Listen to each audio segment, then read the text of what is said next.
My name is Adam Holstein and I am a husband, a father, a podcaster and a mental health advocate. And outside of those things, I'm the loudest and funniest man in the room, if I can be. My lived experience story of mental health began in 2007. In 2007, I was diagnosed with depression. On reflection and thinking about it as I've moved along, I believe that my mental health was actually being affected probably 10 years beforehand. Looking back, I see signs of that. But in 2007, I went through a separation and divorce, which for me is one of the big ticket items in terms of what's going to cause a mental health condition. And it was a process where then I had to kind of try and understand what my mental health was doing and how it was affecting me. And I think, like most people, I was in denial to start with. I didn't think I had a mental health condition. I thought I was handling it all very well, but it turned out that I did. And so I've spent the last 13 years exploring and examining my mental health, thinking about other people's mental health, trying to help other people understand their mental health and their mental health conditions, and generally speaking, trying to keep my head together. So there's a couple of people that are really significant in my journey. Number one was my mum. She was the one that actually took me, insisted that I go and visit the GP and get a mental health plan and start counselling and start the process of medication. So I took medication for a number of years, and I've weaned myself off that now. But she was so significant, and it was because of her that I actually did that. In fact, the building that we're in now is a significant place for me in terms of my mental health, because this is where I came for my counselling, and there was a counsellor that I saw here named John Woodhouse who was fantastic, and he was a huge part of helping me to understand my depression and what it was doing and how to manage that. One of the key things that I learnt from my counsellor was that he got me to think about change differently. For me, I had to understand that life changes, and I had to understand that nothing stays the same, nothing is forever. You have to then adjust to that new set of circumstances, that new situation. So for me, it was about accepting change, and it was about changing my mindset in terms of how I managed it and what I did with it. One of the other things he also taught me was about the idea that we want people to behave in a certain way. We expect people to do certain things, and people don't always behave the way we want them to behave. So we have to kind of accept that, I want someone to behave a certain way and they're not going to do that. Then I have to manage my response to that. He got me to read The Art of Happiness by the Dalai Lama. And of course, now my wife is one of my greatest supporters in terms of my mental health. I've had some challenges over the last month that have affected my mental health, and she's been amazing. And she's probably like my number one confidant, my number one person that I speak to about my mental health now, and helps and supports me with my mental health. The challenges of my journey in terms of recovery was really understanding it, and I don't feel like I really got a really good understanding of it until a few years ago. Recovery was not something that I ever sort of really even considered that I was in as such. For me, the challenges were telling other people.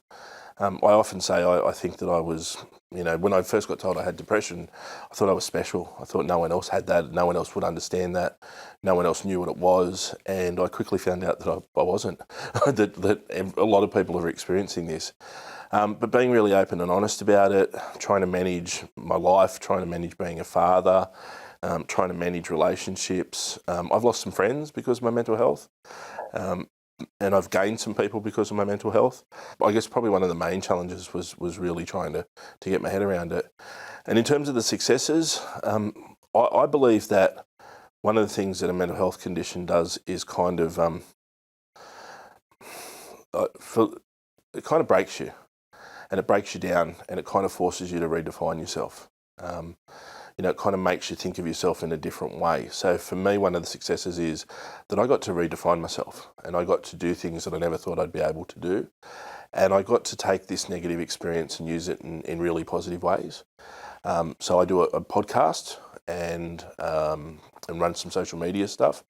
And the podcast is called How You Going, Mate? And it lets me have conversations with people about their mental health and hopefully use my experiences and what I've learned to help other people manage their mental health, but also to talk about mental health and have people, really trying to break down that stigma around what mental health conditions are, what mental illness is, what mental health is, and understand it a little bit better and manage it a little bit better.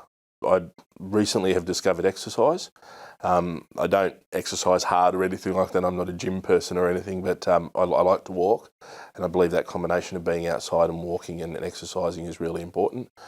I also I read a lot. For me, in the early stages, particularly reading was a big part of that. Every second Friday, I have the day off, and I have Adam Day every second Friday, and that's self-care day, and that's something for me. So whether it's a movie or at the very least, I take myself out and have lunch. Massage is a big one for me. I really like that. It's just you, and you can be quiet, and you can just almost meditate in that situation. And I love to spend time with my kids. They're a great distraction. I've got a 6-year-old that, if I've had a bad day, she still wants me to be a dad, so I still be a dad, and I, wrestle with her and play with her, and it's a constant process of work. I have to continue to do the work that I do to keep myself mentally well. If you Google the term mental health condition, there's no single definition for it. In terms of mental illness, for me, I would like to think of mental illness in the same way we think of physical illness. So if I came to you and I said, I've just been diagnosed with cancer, there is a certain reaction you have, some responses you'll have, some support you'll offer that, I would expect to get out of that. I'd like to see me be able to walk up and say I've been diagnosed with bipolar or anxiety, depression and schizophrenia, whatever mental health condition you want to choose, and get those same responses and have people treat us the same way. I would like to see that stigma broken down. I think there's the old school version, the traditional version where people think of, insane asylums and straitjackets and padded cells. But I think about people that live with it every single day, and I think about people that manage it every single day.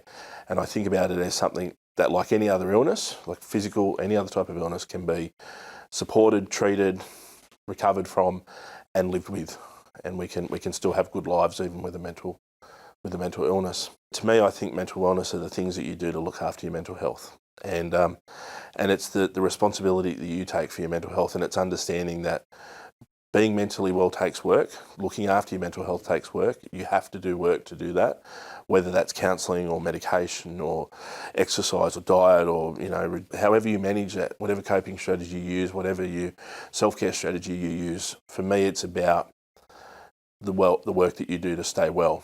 And it is contributing, it's being a part of your community, it's supporting others, and it's being, a person that lives and manages their mental health. So the work that needs to be done to normalise mental health or mental illness in the community, I always use the example that, the rate of suicide in Australia is roughly double the road toll in Australia. Consistently, most years it's double. And I'm not suggesting that we need to see suicide statistics on TV every night, but we see road toll statistics on TV. We see this huge education campaign. It's a really in your face, stay safe on the roads. I would like to see mental health treated the same way and spoken about the same way. I'd like to see it at the forefront.